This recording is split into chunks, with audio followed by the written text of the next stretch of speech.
Hi friends, I hope you're all doing well. Happy end of the year.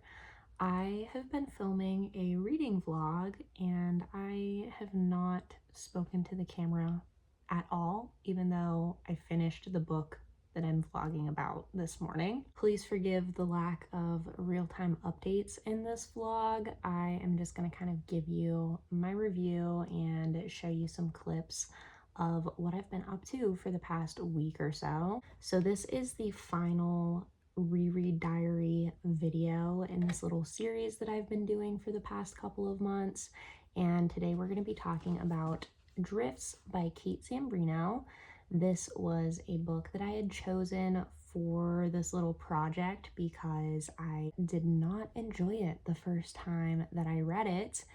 And spoiler alert, hate to say it, also didn't really love it this time around. I think that a lot of that might have to do just with the time of year and how busy I've been. I think just situationally, it was not a good time for me to be reading this book. And maybe it's kind of a similar thing to when I reread Sula back in October. I don't know if I would have jived with any books that I picked up this last week, 2 weeks. Just because I've had a lot going on. But before we get into the full book thoughts, I wanted to insert some clips because I have had a really fun past couple of weeks, have been spending a lot of time with my friends and my family, and it's been really wonderful. So I have some little memories that I just wanted to insert here, and I'll kind of tell you guys about what is going on as you watch. Me and my friends went out to dinner downtown, and then we went to this big Christmas tree that they have with an ice skating rink around it. My one friend skated, the rest of us didn't, but we did get to see the Zamboni. Are you joining them?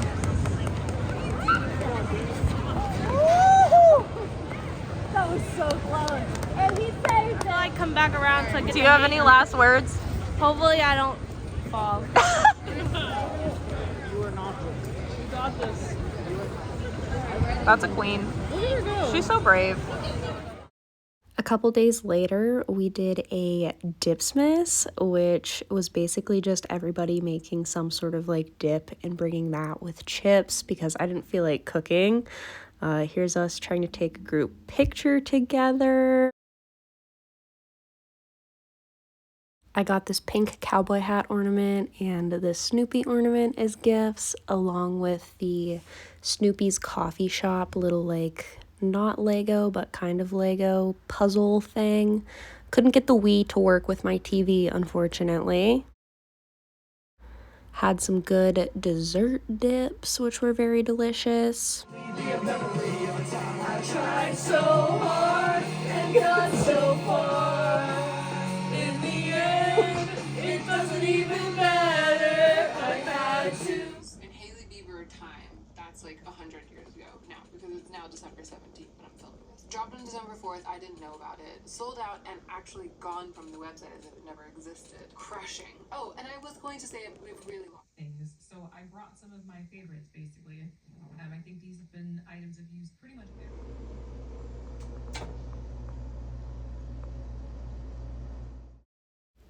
I spent Christmas very comfy and cozy with my family.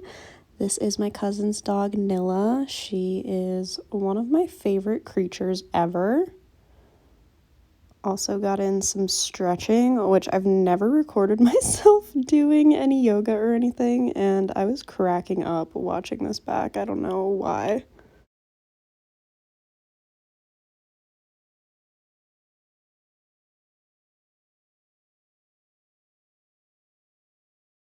Like, okay, hip circles.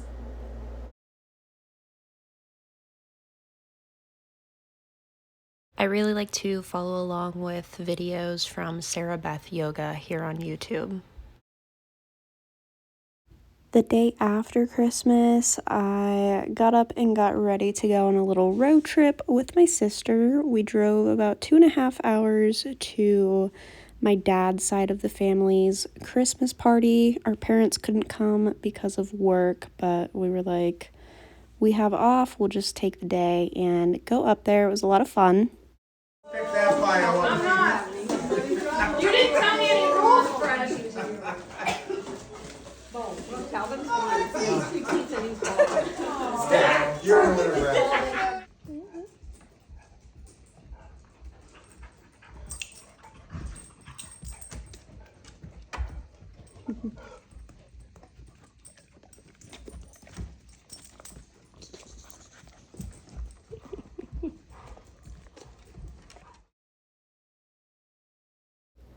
My aunt owns this insanely beautiful antique store that we stopped into before we headed home. My cousins were working, and it was literally like something out of a Hallmark movie.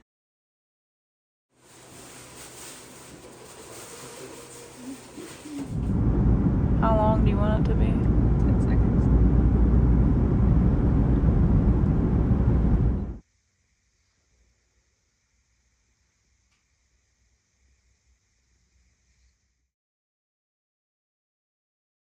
Me and Claire had a very fun day buying plants and eating pizza. What do you know about her? Not much, to be honest. We're not gonna talk about John Mayer. Tell me why I thought that yellow one was No One Belongs Here More Than You by Miranda July. And this is Metallica. Who?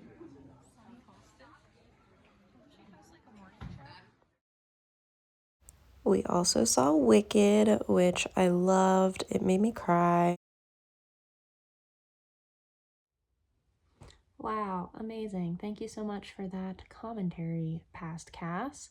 Let's get into my thoughts on the book. I have not really gathered my thoughts yet. I have not written my review or anything, so we're just gonna kind of work through things here. This book feels like something that I should be obsessed with. Like, if you read the description of this, you would think that is a Cass book if you know my taste in books.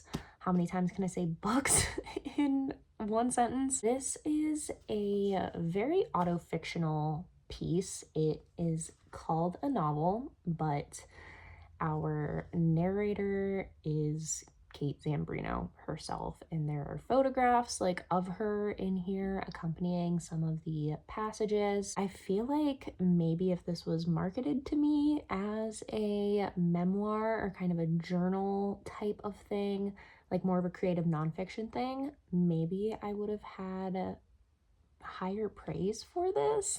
I don't know if maybe the form of this being called a novel is what's throwing me off, but this is a very fragmentary book. Can you see? Lots of pictures and lots of white space in here, and it is basically just bits and pieces from Kate Zambreno's notebooks. She is talking about how she is under contract to write a novel called Drifts, and she's really struggling. She's just kind of moving her notes around and sitting on her porch, going for walks, doing a lot of thinking and a lot of peripheral activities around writing, but she's not actually writing her book. She is an adjunct professor in New York City, and so we get a lot of snippets of her commute and some interactions with her colleagues and her students talking about writing.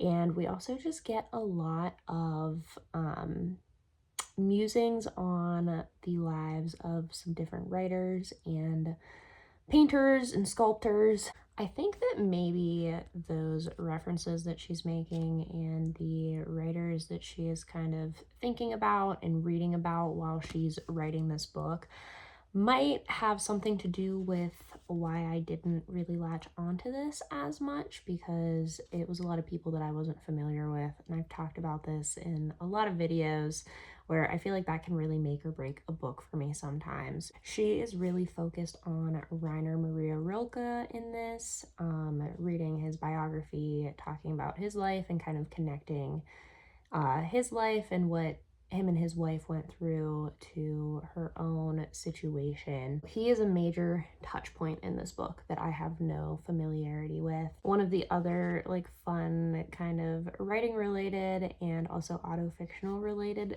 things in here is she has a lot of correspondence with other female authors, and these are like based on the real life people. She literally thanks them in the acknowledgments.